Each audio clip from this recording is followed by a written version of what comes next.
Gloire à Dieu. Je bénis le nom du Seigneur pour Dieu notre Sauveur qui a bien fait qu'aujourd'hui nous sommes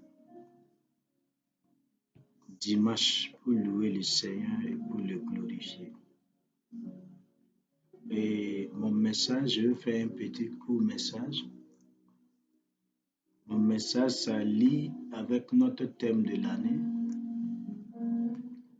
l'année de miséricorde du Saint-Esprit, l'année que Dieu va manifester beaucoup sa miséricorde envers les païens, même pour nous les chrétiens. Et je vais vous inviter à lire avec moi dans Psaume 115. Là, il parle de la bénédiction. Mais pour avoir la bénédiction, David a parlé des étapes. Si tu lis dans Psaume 115, verset 8 jusqu'à 15, David parle des gens que Dieu va bénir et pas des gens que Dieu va soutenir. Mais il maudit des gens aussi, à quelque part, parce qu'ils disent là-bas que maudissent ces hommes qui font des statues pour les adorer, qu'ils soient comme ces statues qui est arrêté mais qui ne parlent pas. Mais voilà les gens, si les gens se tournent à Dieu, les gens regardent à Dieu, c'est Dieu qui va être leur sauveur et leur bouclier et leur puissance. Et Dieu va les bénir, bénir la maison d'Aaron, bénir les enfants et bénir vos petits-enfants et vous allez multiplier. Si Dieu parle de multiplication, si Dieu parle qu'il va vous bénir et multiplier vos enfants, donc ça veut dire que Dieu invite tout le monde de venir dans sa parole, de marcher avec sa parole, de marcher avec la puissance de Dieu. Si tu tournes à cette époque avec des idolâtres, des quoi, David a dit ici que quoi? Qu'il soit arrêté et calé comme ces statues qui est arrêté mais qui ne bouge pas. Ça veut dire si tu pratiques des autres choses qui n'est pas le Dieu vivant, tu vas être bloqué, tu vas être arrêté et tu ne pourras plus bouger parce que Dieu a déjà maudit tous ces gens-là. Donc Dieu nous invite à rester dans son amour, à rester dans sa puissance, à rester sous ses ailes, puisque lui, il nous protège, puisque nous, il nous bénit, puisque lui, il nous multiplie. Si quelqu'un veut être multiplié, c'est quelqu'un qui élargit ses tentes. Et quelqu'un qui élargit ses tentes, c'est quelqu'un qui cherche Dieu. Cherche Dieu de tout ton cœur, de toute ta force, de toute ta puissance et de toute ton âme. Nous allons aller dans le Romains, chapitre 15, verset 5 jusqu'à 9. Là-bas, Paul parle de la miséricorde du Saint-Esprit. C'est là, je veux qu'on regarde bien là-dessus et qu'on ouvre les yeux. Dieu a parlé de la miséricorde. Il parle des païens et il parle des chrétiens. Paul dit là-bas que les païens vont glorifier Dieu tellement que la miséricorde du Saint-Esprit est manifestée dans la nation. Donc la miséricorde du Saint-Esprit, c'est quoi? Si nous restons avec Dieu, par exemple, aujourd'hui, les gens sont troublés, les gens ne savent pas où rentrer, les gens ne savent pas quoi faire. Mais j'invite les gens à lire que Dieu a propagé une année de miséricorde dans la vie de tout un chacun. Tu dois invoquer la miséricorde de Dieu dans ta vie. Si Dieu te fait miséricorde, tu es une personne heureuse parce que si Dieu te fait miséricorde, ça veut dire que des angoisses, des problèmes qui t'entourent, Dieu va te faire miséricorde, tu vas quitter dans tous ces problèmes. Donc cette année, c'est une année de miséricorde, une année que le Saint-Esprit va manifester beaucoup sa puissance. Parce que le diable se lève pour manifester sa puissance. Il faut que Dieu aussi se lève à mettre en même accord avec ses enfants pour manifester sa puissance, pour dégager les dégâts qui est dans ce monde, qui troublent les gens, qui troublent même les enfants de Dieu. Parce qu'actuellement, les enfants de Dieu même sont troublés. Les enfants de Dieu même ne savent pas quoi dire, ils ne savent pas quoi faire. Mais je veux vous dire, dans Luc 6, si vous lisez à partir du verset 6 en descendant, on dit que Jésus est parti dans le temple. Il y avait un homme qui était arrêté, qui était un infirme. Ça veut dire tous les pharisiens, tout le monde regardait Jésus et il regardait ce malade-là pour voir si Jésus va le guérir. Et si Jésus le guérit, ils vont dire que voilà, pourquoi Jésus guérit quelqu'un le jour du sabbat. Mais si Jésus ne le guérit pas aussi, ils vont dire, voilà, il n'a pas dit qu'il a la puissance de Dieu, il est rentré, il a vu un infirme et puis il a laissé. Ça veut dire par tous les moyens, on cherchait Jésus seulement pour faire mourir. Ça veut dire qu'il fasse le miracle ou pas, on va l'accuser.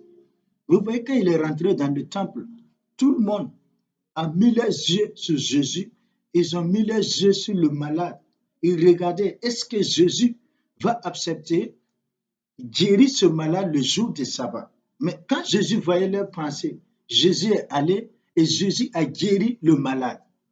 Et puis il a demandé, c'est bon de faire du bien le jour du sabbat ou bien de faire du mal. Vous voyez, il s'est levé à dire que non, Jésus guérit le malade le jour du sabbat. Vous voyez, ils ont déjà créé un problème pour mettre sur Jésus. Parce que déjà, le monde cherchait déjà le problème pour mettre les chrétiens. Parce que tout aussi un chrétien ose, le monde nous regarde, le monde regarde nos paroles, nos gestes et tout. Aujourd'hui, si un chrétien, tu te lèves, tu fais quoi ou tu ne fais pas, on va parler. Donc, quand Jésus est rentré dans le temple, tout le monde regardait Jésus et regardait l'infirme. Parce qu'il y a un problème, tout le monde sait que Jésus a la puissance, tout le monde sait que Jésus a la capacité de guérir cette malade. Maintenant, c'était interdit parce que c'est le jour du sabbat. Donc, il regardait Jésus. Et l'infirme aussi regarde Jésus. Parce que l'infirme aussi a appris que Jésus aussi guérit. Parce que Jésus a le pouvoir de guérir et ressusciter les morts. Donc, l'infirme regardait Jésus. Les gens regardaient Jésus, le monde regardait Jésus. Donc, quand Jésus a guéri le malade, ça touchait beaucoup de gens. Vous voyez qu'ils ont eu la raison même pour dire que Jésus a guéri quelqu'un le jour du sabbat. Ça suffit. Qu'on le met, on l'attrape et qu'on l'accuse de tout, on peut le liquider maintenant. Mais si Jésus ne guérissait pas cet infirme, ils vont dire encore, Jésus qui est la puissance là, Jésus que tout le monde crie à son nom là. Il y a un infirme qu'il a vu ici, dans le temple même de Dieu. Il est venu, il est passé devant lui et puis il est reparti sans guérir la personne. Ça, c'est quelle notion qui la discrimination, qui guérit les autres, qui laisse les autres. L'infirme qui marche devant toi, toi-même, tu vois qu'il a besoin de la guérison. Pourquoi tu le laisses? Vous voyez, quel que soit ce que Jésus faisait, ils allaient trouver des moyens pour parler. Vous voyez, c'est ça, Jésus a pris une décision. Jésus a guéri l'infirme. Et avec tout ça, ils ont eu des choses à dire sur Jésus. Donc, je veux que les chrétiens comprennent, les pasteurs, tous les hommes de Dieu, comprenez que même si vous faites un acte que vous ne faites pas, le monde va parler. Vous voyez, parce que le monde, c'est un bateau et le chauffeur a perdu le contrôle.